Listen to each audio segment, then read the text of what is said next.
Hi hello ನಮಸ್ತೆ, ನಾನು ರಾಜು. ಅಷ್ಟೇ ನೀವು ನೋಡ್ತೀರಾ centre point Kannada YouTube channel. Dharmasthala ಕೇಸ್ನಲ್ಲಿ ಅತ್ಯಂತ ಮಹತ್ವದ ಬೆಳವಣಿಗೆಯೊಂದು ಆಗಿದೆ. ನವೆಂಬರ್ 24ರಂದು ಬೇಲ್ ಸಿಕ್ಕರೂ ಕೂಡ ಶ್ಯೂರಿಟಿ ಕೊಡದ ಕಾರಣಕ್ಕಾಗಿ ಜೈಲಿನಲ್ಲಿ ಪರದಾಡ್ತಾ ಇದ್ದಂಥ ಚಿನ್ನನಿಗೆ ಈಗ ಇಬ್ಬರು ಬಂದು ಶ್ಯೂರಿಟಿಯನ್ನು ಕೊಟ್ಟು ಜೈಲಿನಿಂದ ಹೊರಗೆ ತಂದಿದ್ದಾರೆ. ಹಾಗಾದ್ರೆ ಮುಂದೆ ಧರ್ಮಸ್ಥಳ ಕೇಸ್ನಲ್ಲಿ ಅಥವಾ SIT ತನಿಖೆಯಲ್ಲಿ ಯಾವೆಲ್ಲ ಡೆವಲಪ್ಮೆಂಟ್ ಆಗುತ್ತೆ ಎಲ್ಲವನ್ನ ನೋಡೋದಕ್ಕಿಂತ ಮೊದಲು ತನಕ ನಮ್ಮ ಚಾನಲ್ನ ಸಬ್ಸ್ಕ್ರೈಬ್ ಮಾಡಿಲ್ಲ ಅಂದರೆ ಈಗಲೇ ಸಬ್ಸ್ಕ್ರೈಬ್ ಮಾಡಿ, ಜೊತೆಗೆ ಕಾಮೆಂಟ್ಗಳ ಮುಖಾಂತರ ತಮ್ಮ ಅಭಿಪ್ರಾಯವನ್ನು ತಿಳಿಸಬಹುದು. ವೀಕ್ಷಕರೇ, ಧರ್ಮಸ್ಥಳ ಕೇಸ್ ಅಂದ ಕೂಡಲೇ ನಮ್ಮ ಕಣ್ಮುಂದೆ ಇಬ್ಬರು ಬರ್ತಾರೆ. ಒಬ್ಬರು ಸಾಕ್ಷಿದಾರರಾಗಿ ಬಂದಂಥ ಚಿನ್ನಯ್ಯ ಅಂದರೆ ಭೀಮಾ, ಜೊತೆಗೆ ಸಾಕ್ಷಿಗೆ ಸಂಬಂಧಪಟ್ಟಂತೆ ದೂರುದಾರಳಾಗಿ ಬಂದು ಅನನ್ಯ ಮಠ ಅನ್ನುವಂಥ ಮಗಳು ಇದ್ದಾಳೆ ಅನ್ನುವಂಥ ಸುಳ್ಳು ದಾಖಲೆಯನ್ನು ಸೃಷ್ಟಿ ಮಾಡಿಕೊಂಡು ಹೇಳಿಕೆಯನ್ನು ಕೊಟ್ಟಂತಹ ಸುಜಾತ ಭಟ್ ಅವರು ತಾವು ಹೇಳಿದ್ದು ಸುಳ್ಳು, ನಾನು ಇದರಲ್ಲಿ ನಿರಪರಾಧಿ, ನನ್ನನ್ನು ಮೋಸ ಮಾಡಿದೆ ಅನ್ನುವಂಥ ಸತ್ಯವನ್ನು ಬಾಯ್ಬಿಟ್ಟಿದ್ದು ಈಗ ಆರಾಮಾಗಿ ಹೊರಗಡೆ ಇದ್ದಾಳೆ. ಆದರೆ ತನ್ನ ಒಂದು ಹೇಳಿಕೆ ಮುಖಾಂತರ ಇಡೀ ಧರ್ಮಸ್ಥಳ ಕೇಸ್ನಲ್ಲಿ ಅಲ್ಲೋಲ ಕಲ್ಲೋಲವನ್ನು ಸೃಷ್ಟಿ ಮಾಡಿದಂಥ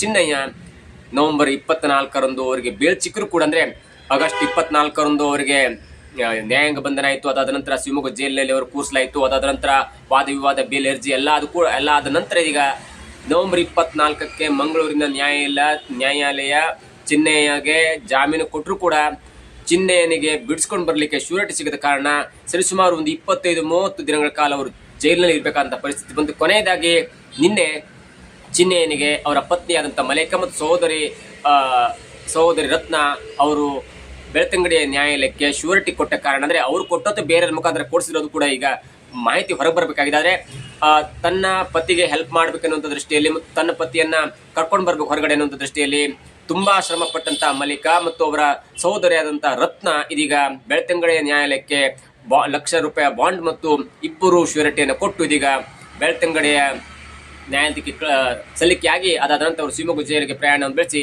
ಚೆನ್ನೈಯನ್ನು ಹೊರಗಡೆ ತಂದಿದ್ದಾರೆ. ಅಷ್ಟರ ಮಟ್ಟಿಗೆ ಇದೀಗ ಚೆನ್ನೈಯ ಜಾಮೀನು ಸಿಕ್ಕ ನಂತರ ಇದೀಗ ಮೊಟ್ಟ ಮೊದಲ ಬಾರಿಗೆ ಜೈಲಿನಿಂದ ಹೊರಗೆ ಬಂದಿದ್ದಾನೆ. ಆದರೆ ಇಲ್ಲಿ ಗಮನಿಸಬೇಕಾದಂಥ ವಿಚಾರ, ಚಿನ್ನಯ್ಯನು ಯಾವ ವಿಷಯವೂ ಕೂಡ ಇಲ್ಲಿ ಮಾಧ್ಯಮದವರಿಗೆ ಹೊರಗೆ ಹಾಕಬಾರ್ದು, ಅಂದರೆ SIT ತನಿಖೆಯಲ್ಲಿ ಏನೆಲ್ಲ ವಿಚಾರಣೆ ಆಯ್ತು ಅನ್ನುವಂಥ ಒಂದು ಮಾತು ಯಾವ ಮಾಧ್ಯಮ ಯಾವ ಪತ್ರಿಕೆ ಕೂಡ ಹೇಳಬಾರ್ದು ಎನ್ನುವಂಥ ಒಂದು ಕಟ್ಟುಬದ್ಧಾದಂಥ ಶಿಸ್ತುಬದ್ಧ ಅಥವಾ ಕಠಿಣವಾದಂಥ ಎಚ್ಚರಿಕೆ ಷರತ್ತನ್ನು ಮಂಗಳೂರಿನ ನ್ಯಾಯಾಲಯ ಚಿನ್ನಯ್ಯಗೆ ಹೇಳಿದೆ. ಹಾಗಾಗಿ SIT ತನಿಖೆಯಲ್ಲಿ ಏನಾಯಿತು, ಮೊದಲು 164 ಸ್ಟೇಟ್ಮೆಂಟ್ ಕೊಡುವಾಗ ಅಥವಾ ಅದ್ರ ಹಿಂದೆ ಅಂದರೆ ತಿಮ್ಮರೊಡ್ಡಿ, ಗಿರೀಶ್ ಮಟ್ಟಣ್ಣ, JNT, ವಿಠಲ್ ಗೌಡ ಹೀಗೆ ಅವರ ಜೊತೆ ಏನು ಮಾತುಕತೆ ಆಯಿತು. ಅದಾದ ನಂತರ 183 ಸ್ಟೇಟ್ಮೆಂಟ್ ಅಂಡರ್ BNS ಆಕ್ಟ್ ಅಡಿಯಲ್ಲಿ ಕೊಡುವಾಗ ಅಲ್ಲಿ ಏನಾಯಿತು, ಯಾವುದಕ್ಕೂ ಒಂದಕ್ಕೊಂದು ಸಂಬಂಧ ಇದೆಯಾ?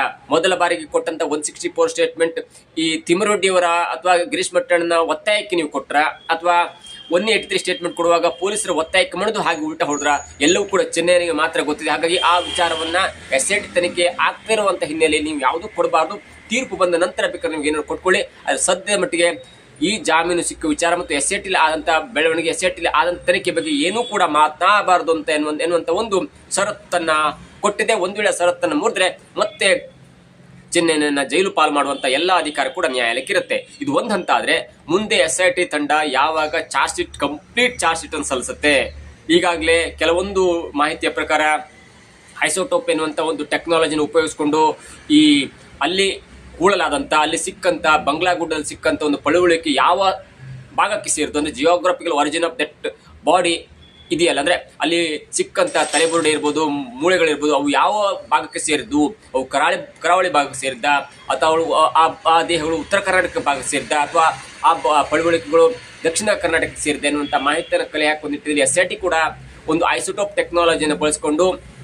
ಆ ದೇಹಗಳು ಎಲ್ಲಿಂದ ಒರಿಜಿನ್ ಆದವು, ಅಂದ್ರೆ ಆ ದೇಹದ ಬೆಳವಣಿಗೆ ಎಲ್ಲಾಯಿತು, ಉತ್ತರ ಕರ್ನಾಟಕದ ಹುಟ್ಟಿ ಬೆಳೆದಂಥ ದೇಹಗಳ ಅಥವಾ ದಕ್ಷಿಣ ಕರ್ನಾಟಕದಲ್ಲಿ ಬೆಳೆದಂಥ ಅಲ್ಲಿದ್ದಂಥ ವಾಸವಾಗಿದ್ದಂಥ ದೇಹಗಳ, ಹೀಗೆ ಅದರ ಮುಖಾಂತರ ಅವು ಯಾಕೆ ಇಲ್ಲಿ ಬಂದವು ಎಲ್ಲವೂ ಕೂಡ ಅಂದ್ರೆ ಟೆಕ್ನಾಲಜಿಯನ್ನು ಉಪಯೋಗಿಸಿಕೊಂಡು ಈ ಸಮಗ್ರ ತನಿಖೆಯನ್ನು ಮಾಡುವ ನಿಟ್ಟಿನಲ್ಲಿ ಈಗಾಗಲೇ SIT ತಂಡ ಕೂಡ ಒಂದು ಉನ್ನತವಾದಂಥ ಹೆಜ್ಜೆ ಇಟ್ಟಿದೆ ಅಂತ ಹೇಳ್ಬೋದು. ಕೆಲವರು ಹೇಳ್ತಾ ಇದ್ದಾರೆ SIT ತನಿಖೆ ಮುಗಿದೋಯ್ತು ಎನ್ನುವಂಥ ಹೇಳಿಕೆ, ಕೆಲವರು ವಿರುದ್ಧ ಚಾರ್ಜ್ ಶೀಟ್ ಹಾಕಿದ್ದಾರೆ, ಕೆಲವೊಬ್ಬರನ್ನ ವಿಮುಕ್ತಿಗೊಳಿಸಿದ್ದಾರೆ, ಅವರನ್ನು ದೋಷಾರೋಪ ಪಟ್ಟಿಯಿಂದ ಕೈ ಬಿಟ್ಟಿದ್ದಾರೆ ಎನ್ನುವಂತ ಮಾತು ಮಾಧ್ಯಮದಲ್ಲಿ ಹರಿದಾಡ್ತಿದ್ದಾರೆ. ಒಂದು ಮೂಲದ ಪ್ರಕಾರ SIT still going with investigation, ಅಂದ್ರೆ SIT ತಂಡ ಇನ್ನೂ ಕೂಡ ತನಿಖೆಯನ್ನು ಮಾಡ್ತಿದೆ. ಸರ್ಕಾರ ಕೂಡ ಯಾವುದೇ ಒಂದು ಟೈಮ್ ಲಿಮಿಟೇಷನ್ ಹಾಕಿಲ್ಲ ಅನ್ನುವಂತ ಕಾರಣಕ್ಕಾಗಿ ಈಗಾಗಲೇ ಕೆಲವೊಂದು FSL ರಿಪೋರ್ಟ್ಗಳು ಕೂಡ ಬರಬೇಕು.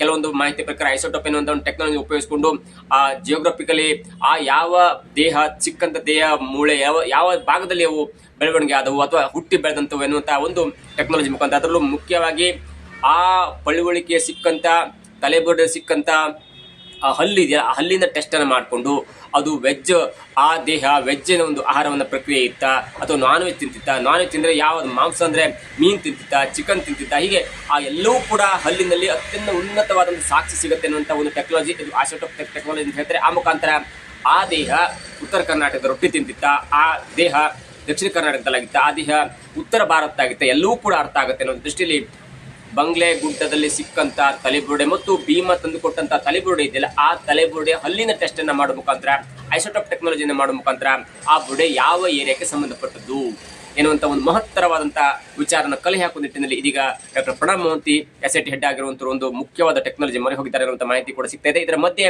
ತನಿಖೆ ಮುಂದೆ ಯಾವ ಮಟ್ಟದಿಂದ ಸಾಗತ್ತೆಯನ್ನು ಕೂಡ ಭಾರಿ ಕುತೂಹಲಕ್ಕೆ ಎಡೆ ಮಾಡಿಕೊಟ್ಟಿದೆ. ಮತ್ತು ಪ್ರಾಥಮಿಕ ವರದಿ ಗೃಹ ಇಲಾಖೆಗೆ ಸಲ್ಲಿಕೆಯಾಗಿದೆ ಅನ್ನುವಂಥ ಮಾತು ಕೂಡ ಇದೆ.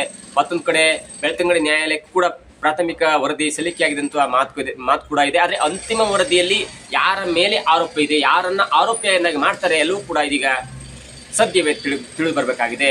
ಒಂದು ಮಟ್ಟಿಗೆ ಇದೀಗ ಬರ್ತಾ ಇರುವಂತಹ ದೊಡ್ಡ ಬ್ರೇಕಿಂಗ್ ನ್ಯೂಸ್ ಅಂದ್ರೆ, ಸದ್ಯದ ಮಟ್ಟಿಗೆ ನವೆಂಬರ್ 24ರಂದು ಬೇಲ್ ಸಿಕ್ಕರೂ ಕೂಡ ಜೈಲಿನಲ್ಲಿ ಕುಳಿತಾ ಇದ್ದಂತ, ಜೈಲಿನಲ್ಲಿ ಪರದಾಡ್ತಾ ಇದ್ದಂತ ಚೆನ್ನೈನ ಅವನ ಪತ್ನಿಯಾದಂಥ ಮಲ್ಲಿಕಾ ಮತ್ತು ಸಹೋದರಿಯಾದಂಥ ರತ್ನ ಅವರು ಬೇಲ್ ಕೊಡುವ ಮುಖಾಂತರ, ಶ್ಯೂರಿಟಿ ಕೊಡಿಸುವ ಮುಖಾಂತರ ಮತ್ತು ಬಾಂಡ್ ಕೊಡುವ ಮುಖಾಂತರ ಚೆನ್ನೈನ ಶಿವಮೊಗ್ಗ ಜೈಲಿನಿಂದ ಸದ್ಯ ಬಿಡುಗಡೆ ಮಾಡಿಕೊಂಡು ಹೊರಗಡೆ ಕರ್ಕೊಂಡು ಬಂದಿದ್ದಾರೆ. ಮುಂದೆ ಈ ಪ್ರಕರಣ ಎಲ್ಲಿಗೂ ನಿಲ್ಲುತ್ತೆ ಕೂಡ ಕಾದು ನೋಡಬೇಕಾಗಿದೆ. ಇದಾಗಿತ್ತು ಇವತ್ತಿನ ವಿಶೇಷ. ನೋಡ್ತಾರೆ centre point Kannada YouTube channel.